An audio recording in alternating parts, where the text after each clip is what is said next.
Hey everybody, I'm the Drink Pro. Today we're reviewing the Winkle Family Reserve Rye.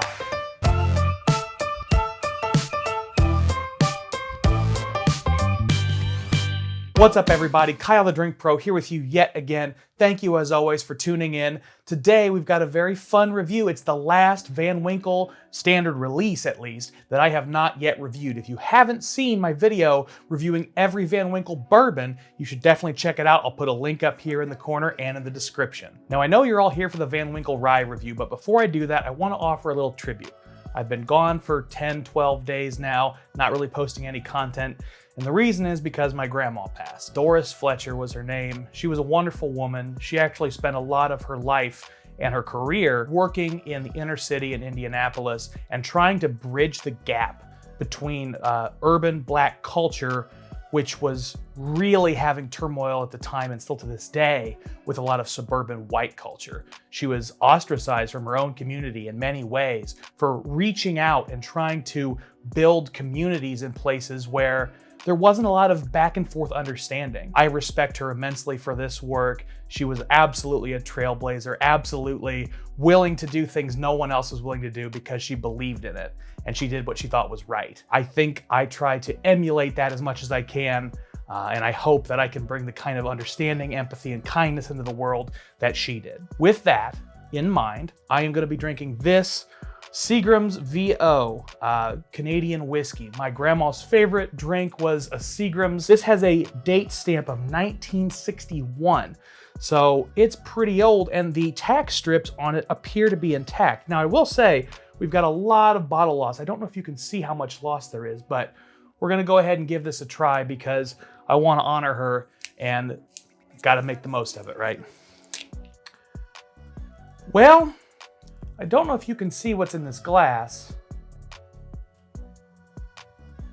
I really should have looked more closely at that mini bottle because after opening this up, it is horrifying what's in this glass, so I will not be drinking this. It still smells good, but I don't trust whatever that fuzzy stuff is. Nonetheless, I will have a drink of a modern Seagram's off camera to honor her, and you know, sometimes things don't go the way you want them to. Maybe that's the lesson for today. If you want to see me drink something that's less disgusting than that and talk more about my grandma, it will be in a Patreon exclusive this Friday. By the way, also, if you want to get some exclusive samples from a Bottled and Bond series I'm doing, they're coming out in June, and the only way you can get your hands on them is by being a proud professional or higher in my Patreon. So go and check it out. Go join an annual subscription and hope you will continue to drink along with me. Now, usually I like to put in more details and backstory about the family and about the history of the whiskey when I'm doing these videos, but I'm gonna avoid most of that today because people already know who the Winkles are. They're one of the most famous names in whiskey, bar none.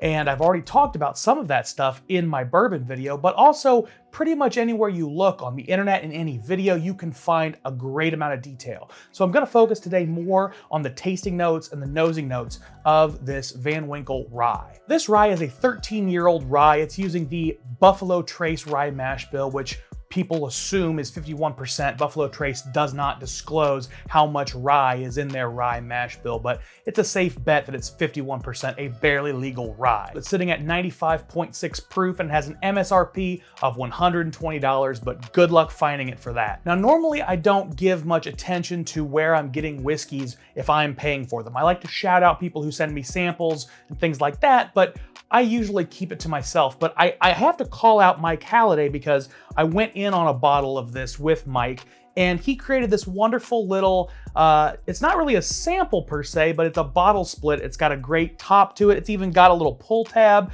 and the label. So big shout out Mike Halliday, member of the Patreon, for creating this. Very cool. All right, let's go ahead and get this opened up. Now, I have never had the Winkle Rye before. I've only ever had the bourbons. I'm curious to see what this will taste like. But I also was given by Mike a flight of 9, I think it was 9 different rye whiskeys that includes this. So that will be a live stream in the future, is tasting all those ryes side by side and maybe I'll be able to pull this one out, but I wouldn't count on it based on my track record.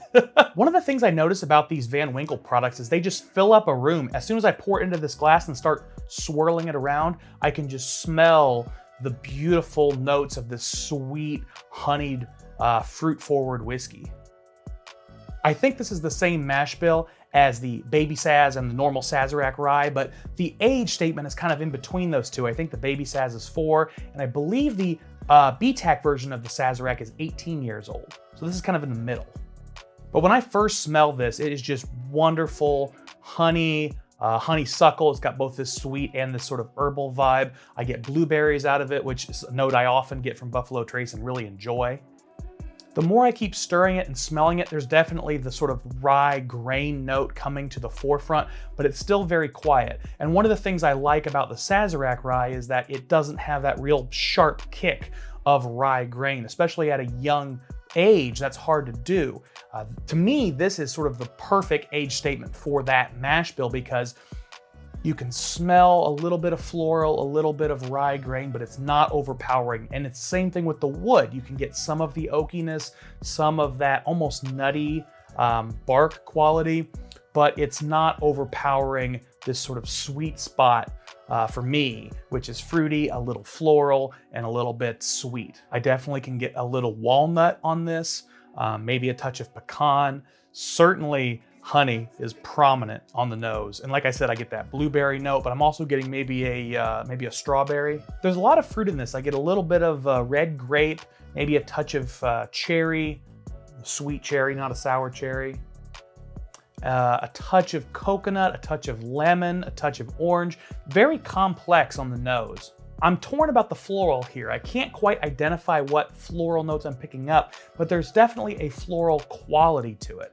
I want to say rose, but it's not as prominent as I tend to think of a rose petal or rose water or any of the rose notes that I have experience with. I can even get like a coffee cake icing, this sort of sweet, very slightly cinnamon, almost sticky bun kind of vibe with the nuttiness and the grain forward note, but it isn't bready, which I think is an important distinction.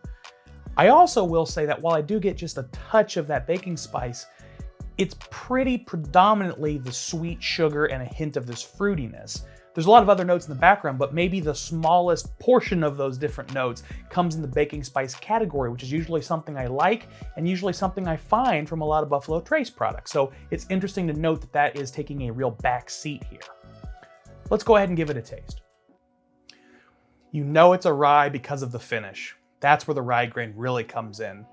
Oh man, and it's got a long rye grain, almost rye bread finish. And there's this weird sourness that I'm picking up. Now this is all in the first taste, but the finish is very unique to me. I wouldn't consider it oaky at all. You get a hint of oak flavor in the mid palate, but the finish is almost acrid, which is not a note I pull from much bourbon and certainly not from much Van Winkle product. Let's taste it again.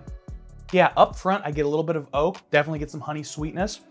Yeah, something weird's going on for me in the mid palate of this. Ooh, there's definitely a nuttiness as well, mid palate into the finish. Don't think I poured myself enough. Let's come back in for more. All right, 4 or 5 sips in, now I'm starting to pull out some more interesting notes. As I kind of chew the whiskey up front, there is this sort of light oakiness, but there's definitely a nuttiness as well. It's like a pecan, maybe a bit of almond. Man, there is this super weird, like sour warming mid-palate into the finish.